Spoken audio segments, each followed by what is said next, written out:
आज हम लोग पढ़ेंगे भारतीय संविधान में जो अनुसूची है ये बहुत इंपॉर्टेंट है और यहाँ से बहुत बार कहे तो बीपीएससी हो गया या कोई भी जनरल कंपटीशन, ये बहुत ही वीवीआई टॉपिक रहा है। तो हम लोग देखते हैं कि जब भारतीय संविधान जब लागू हुआ तो उस समय अनुसूचियों की संख्या मात्र 8 ही थी, यानी कि भारतीय संविधान के मूल में मात्र 8 अनुसूचियां थी। लेकिन अगर बात करें कि वर्तमान में कितना है तो वर्तमान में संख्या इसका 12 है। वर्तमान में इसका संख्या यानी कि अब इसका संख्या 12 हो गया है। यानी कि अगर हम देखें तो इसमें जो 4 जोड़ा गया है पहले उसके बारे में हम लोग चर्चा कर लेते हैं। तो सबसे पहला जो हमारा यानी कि जो 4 जोड़ा गया उसमें 9वां जो अनुसूची है, 9वां अनुसूची, ये भारतीय संविधान में यानी कि 1951 में जो संशोधन हुआ इसी अधिनियम के तहत इसको जोड़ा गया। देखा जाता है कि फंडामेंटल राइट्स में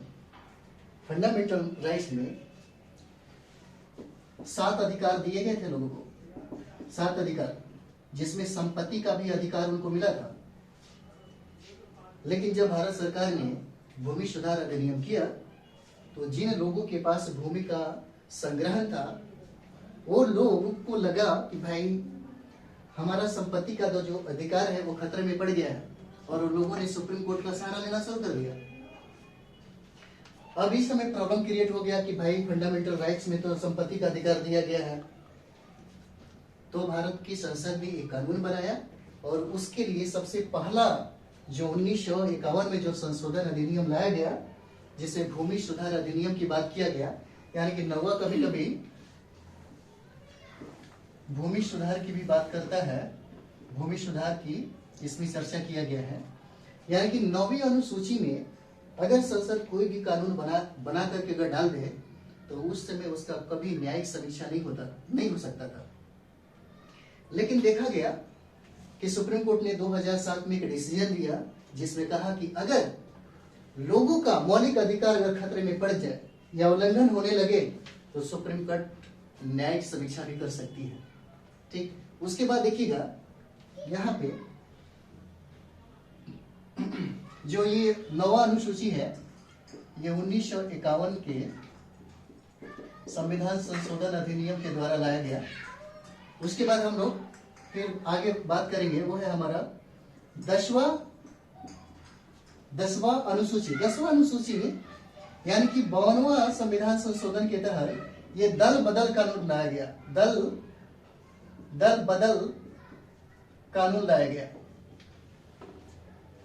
उसके बाद हम लोग देखते हैं 11वां अनुसूची। 11वां अनुसूची में यानी कि 73वां संविधान संशोधन के द्वारा यानी कि 1992 में इसका संविधान संशोधन हुआ था, 93वां संशोधन का, और इसमें पंचायती राज व्यवस्था की चर्चा किया गया।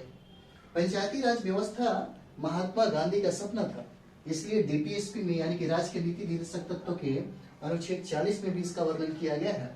और संविधान संशोधन जो किया गया 73वां संविधान संशोधन के तहत पंचायती राज व्यवस्था को लागू किया गया, पंचायती राज व्यवस्था को। और पंचायती राज व्यवस्था में 29 विषय शामिल है। उसके बाद हम लोग आते हैं वो है हमारा 12वां अनुसूची। ये 74वां संविधान संशोधन के तहत इसमें ये भी 1992 में ही इसका संशोधन हुआ था और इसमें नगर पालिका का चर्चा किया गया है। नगर पालिका का हाल ही में अभी बिहार में नगर पालिका का चुनाव हुआ है और ये 2 चरणों में संपन्न हुआ। आप याद करेंगे, करंट से भी प्रश्न बन जाता है। 2 चरणों में इसका चुनाव संपन्न हुआ और नगर पालिका का जो चर्चा किया गया 12वां अनुसूची में, इसमें विषयों की संख्या 18 है। हम लोग इसको याद करेंगे। अब देखिए मूल में जो 8 है हम लोग इसका अब चर्चा कर लेते हैं, क्योंकि हम लोगों ने 9वां, 10वां, 11 और 12 जो अनुसूची है उसका चर्चा हम लोगों ने कर लिया। अब हम लोग आते हैं 1 से लेकर के 8 अनुसूचियों के बारे में हम लोग पहले पढ़ लेते हैं।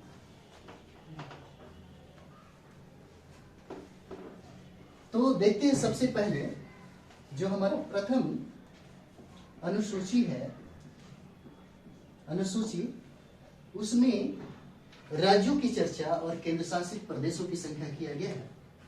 अभी हमारे भारत में राज्यों की संख्या 28 है और केंद्र शासित प्रदेशों की संख्या 8 है।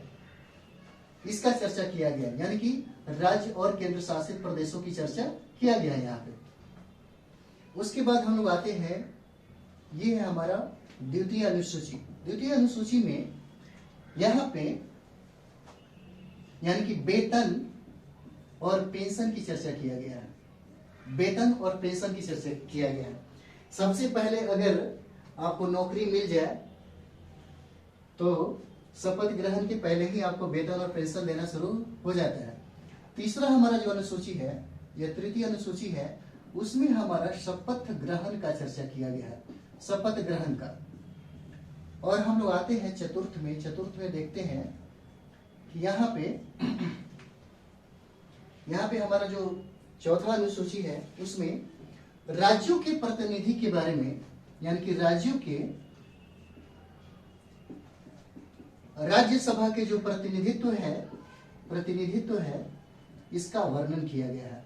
इसका वर्णन किया गया, जैसे में देखते हैं राज्यसभा से सीटों की संख्या बिहार में कितना है, तो 31 है। ठीक है, इस तरीके से बहुत सारे अपने अपने राज्यों से राज्यों का जो आवंटन किया गया है उसका चर्चा किया गया है। उसके बाद हम लोग आते हैं, वो है हमारा पांचवा अनुसूची। पांचवा अनुसूची में हम लोग देखते हैं कि अनुसूचित क्षेत्र और अनुसूचित जनजाति के प्रशासन और नियंत्रण के बारे में चर्चा किया गया है। इसमें हम लोग देखते हैं अनुसूचित क्षेत्र और उसके बाद अनुसूचित जनजाति के प्रशासन और नियंत्रण के बारे में चर्चा किया गया है। उसके बाद हम लोग नेक्स्ट कर लेते हैं, थोड़ा सा इसको मिटाना पड़ जाएगा। छठा अनुसूची में असम, मेघालय, मिजोरम एंड त्रिपुरा के अनुसूचित जनजाति के जो क्षेत्र है उसके नियंत्रण और प्रशासन के बारे में वर्णन किया गया है। नेक्स्ट हम लोग आते हैं, वो है हमारा सातवां अनुसूची। सातवां अनुसूची में देखते हैं हम लोग कि कभी कभी हम लोग मैथ्स में पढ़ेंगे केंद्र राज्यों के बीच में संबंध, तो उसमें हमको दिखाता है कि संघ सूची, राज्य सूची और समवर्ती सूची से संबंधित जो विषय है उसके बारे में हम लोग पढ़ते हैं, यानी कि इसमें सूची का वर्णन किया गया। जैसे में हम आपको बताना चाहेंगे कि अब और पहले, तो थोड़ा समझ जाइए। संघ सूची, दूसरा है राज्य सूची और तीसरा है समवर्ती सूची।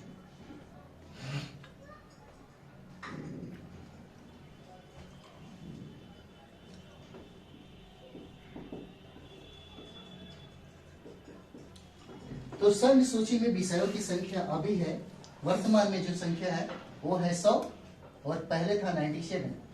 राज्य सूची में जो विषय है वो है अभी के समय में है 61 और पहले था 66। समवर्ती सूची में जो संख्या वो है 52 और पहले था 47।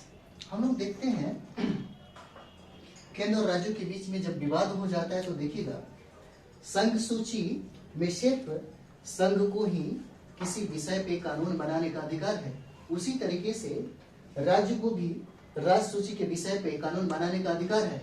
लेकिन समवर्ती सूची के मामले में अगर राज्य कोई ऐसा कानून बनाता है और केंद्र भी बनाता है तो सर्वाधिक मान्य सिर्फ संघ का ही होगा। इसलिए ये समवर्ती सूची में विषयों की संख्या 52 हो गया। उसके बाद हम लोग आते हैं, वो है हमारा 8वां अनुसूची।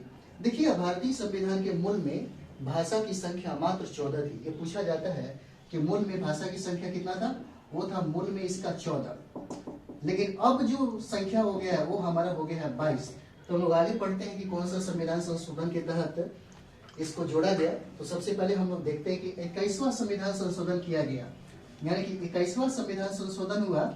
ये कब हुआ था, तो 1967 में हुआ। और 21वां संविधान संशोधन के तहत ही सिंधी भाषा को जोड़ा गया। याद रखिए 21वां संविधान संशोधन के द्वारा हम लोग सिंधी भाषा को यहाँ पे शामिल करते हैं। और ये फिर हम लोग पढ़ते हैं दूसरा 71वां संविधान संशोधन। 71वां संविधान संशोधन 1992 में हुआ था और यहाँ पे 3 भाषा को जोड़ा गया। वो था कोंकणी, कोंकणी, मणिपुरी और नेपाली। यहाँ पे हो जाता है कोंकणी, उसके बाद है मणिपुरी और तीसरा है हमारा नेपाली। उसके बाद देखिएगा यहाँ पे नेक्स्ट जो है वो है हमारा 92वां संविधान संशोधन। ये 2003 में होता है और यहाँ पे 4 भाषा जोड़े गए थे। इसमें हो जाएगा हमारा जो बिहार का भाषा है वो है मैथिली हो जाएगा। उसके बाद हो जाएगा संथाली, उसके बाद हो जाएगा डोगरी और उसके बाद हो जाएगा बोडो। इस तरीके से भाषाओं की संख्या टोटल 22 हो जाती है। और ये हमारा समाप्त हुआ अनुसूची। यहाँ से एक प्रश्न जरूर पूछता है और नेक्स्ट हम लोग इसी तरीके से सारे पॉलिटी को देखेंगे एपिसोड के माध्यम से। ओके, धन्यवाद।